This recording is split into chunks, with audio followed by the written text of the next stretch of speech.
What's up, everyone? Welcome back to the TD Radio Communications teaching channel. Today we will talk about the H3 Plus and the Odmaster app linkage function, ODPTT group talk that breaks through distance. When you and your friends are in different places and out of the transmission range of the radio, this function allows you to communicate freely across distances using the radio. Create a private group with your friends and invite them to join the group to prepare for long-range radio communication. Press and hold the BT button on the radio to enable Bluetooth function.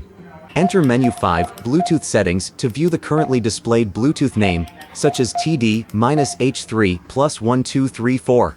Find the device in your phone's Bluetooth list and complete the pairing connection. Note that if you are using an iOS system, you also need to connect to the Bluetooth in Odmaster. Note, after a successful connection, the side key PF1 will automatically switch to the ODPTT button. Ensure the radio is in BT mode and select receiver mode. Set ODPTT to Odd plus Analog.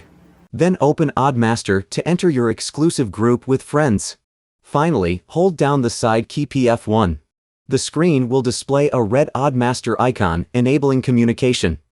Note the different mode settings in OD mode. Local mode, the other party's voice will only be played through the radio microphone, not through the Odmaster app. Forward mode, the other party's voice will be played through the Odmaster app, and the radio microphone will not play it. Full mode, the other party's voice will be played on both the Odmaster app and the intercom microphone. I hope this video can help you better understand the group talk function ODPTT function of H3 Plus. Thanks for watching.